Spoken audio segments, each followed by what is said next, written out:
Hey, Facebook, Sunny Side Live Sports Take, and I hope I am going there.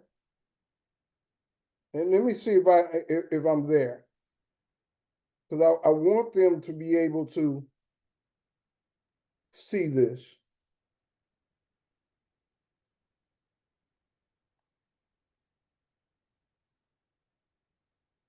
We're talking about OJ Simpson part 2. Let's see where I'm at. I might have put this on my own timeline. Let's see where I'm at. Hopefully we did put it on in our group. It takes a while to navigate on this thing, Brother Jeff, if you're watching me. So it takes a second to be able to navigate. That's why when we do a show, we got to have all of those kind of things set up.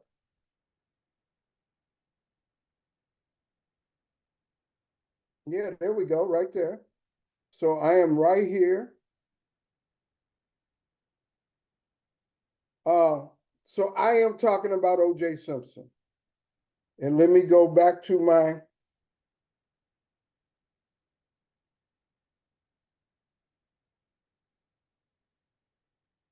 area. Okay, I'm gonna read some things about OJ Simpson. First, he grew up in San Francisco ghetto. He found out, and you could do the research, his father was gay, and he had a problem with that. Now that happened a little bit later in his life. He was already at USC when he basically found out. He suspected it soon, but he found that out. Now, if you look at the history, he had a problem with blackness in a lot of ways. I mean, that's what his life kind of showed.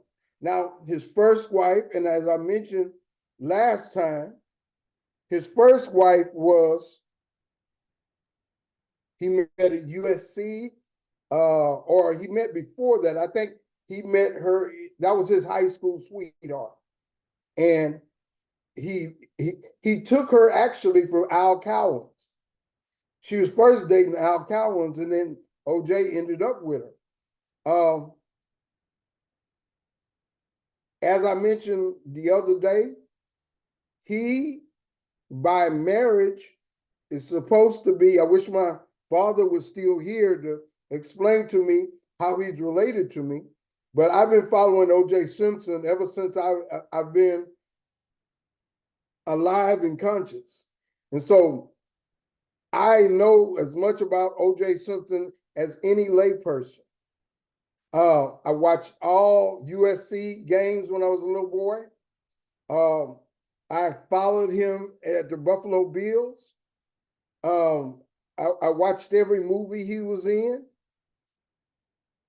OJ Simpson was the man. And, and those of you who know that I love track, I found out he was a track star. The first world-class relay, 400-meter relay, he was on, they ran 38.6 and he ran second leg. I believe it was in 68. Now you can go and look at the research and so forth. But hey, I am one that was an OJ Simpson fan. I'm an OJ Simpson fan. And I wanted him not to be guilty. I wanted us to find out that they were totally trying to frame him. He had nothing to do with it. That's what I wanted. I wanted OJ Simpson to be exonerated, that nobody attack OJ. That's what I would have loved. But I had to look at the picture. How many how many police reports did they file against OJ Simpson for threatening or actually physically harming that lady or other people?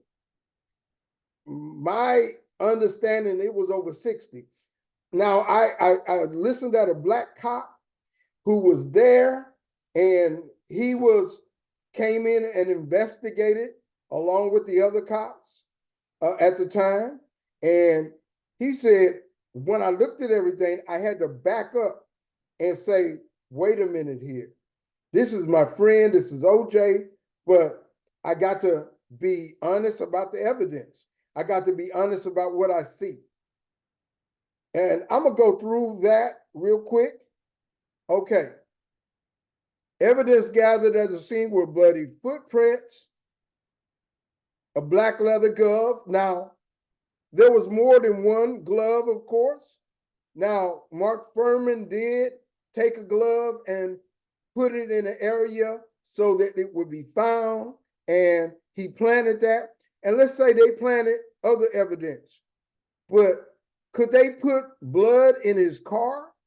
Could they do that? Could they put blood in his home? Could they do that? Could they go to his house and put blood in his house? Come on, guys.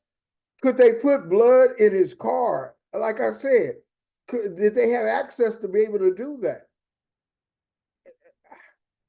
We got to be honest about this. Look at the 65 threats and bodily injuries that he put upon her over that time.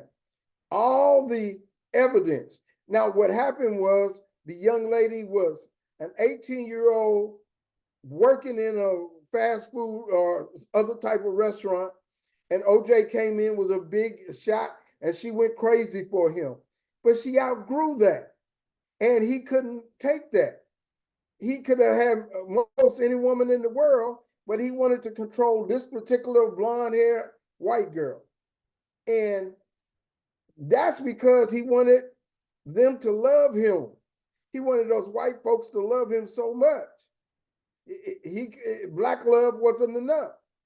Now, he may have been still upset with his ex-wife when their daughter died. I don't know the timeline of that, but I do know he was still married to his his wife at the time when he started with Nicole Brown. Look at the evidence. The shoes print. Now, I just put up there, black folks have changed their opinion on whether he was guilty or not. Everybody who is looking at this, check that out. Check that out. Look at that. Look at that. Now, tell me, would a guy who is not guilty go to that extent of running away, driving a car down the freeway with a gun to his head? Would he really do that? Now, there's reports that he hired somebody to do it. You know, that's what he told some people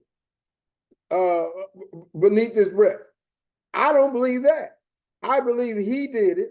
One, the evidence, footprints, the blood in his house, in his car. Come on. We cannot just put up this ideal that the police created everything. They wanted to get him. Yes, they wanted to get him. They were jealous. They were everything else. They wanted to get him. And they said, I don't care who he is. I want this guy gotten. And that is why he was found not guilty, because of their overzealousness. But that does not go to the point. Was he guilty of killing those two people? I say he was.